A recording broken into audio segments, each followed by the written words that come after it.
আরে আসুন দিদি আসুন, আপনাকে আজকে না একটা হেভি ফ্ল্যাট দেখাবো, আসুন। হ্যাঁ চলুন দেখি তো আগে ঘরটা, তারপরে যাবো। এই দিদি, দাদা আসেনি? আসলে আমার হাজবেন্ডকে তো বলতে হবে না, ও আসতে পারেনি।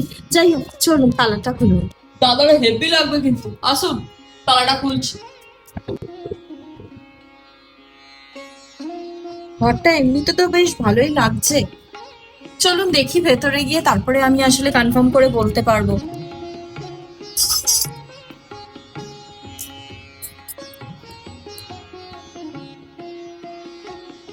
বাহ, ব্যালকনিটাও দারুণ তো।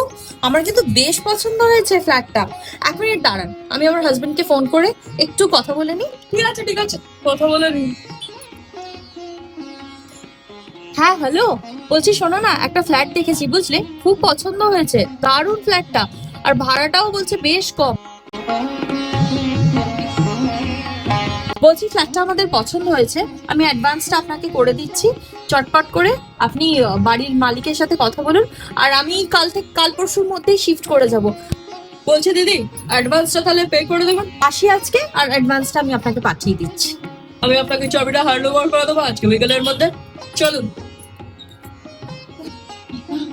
স্নান করে বেরোতে কত দেরি হয়ে গেল, এই বাবা, ফটাফট করে কালকে সকালের জন্য আলপনাটা দিয়ে নি।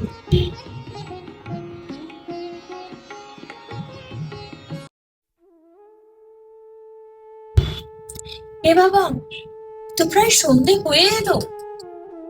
ঠাম্মা যে বলতো সন্ধ্যের আগে আলপনার আঁকিবুকি যেন শেষ করে ফেলি, নাহলে নাকি ঘরে অশুভ শক্তি ঢোকে। ছটপট করে আলপনাটা শেষ করি, না হলে একদম সন্ধে নেমে গেছে। এ কি, এ তো খড়ি মাটিও শেষ হয়ে গেছে। তাহলে ঝটপট করে নিয়ে আসি গা। দেখি, এ কি, কিসের আওয়াজ হচ্ছে? কে,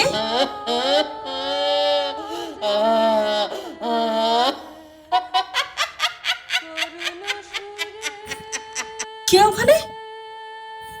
কে? বাজে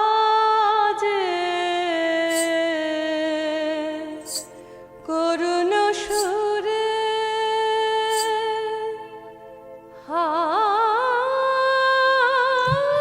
কে ওখানে? কি রে, আলপনাটা যে শেষ করলি না?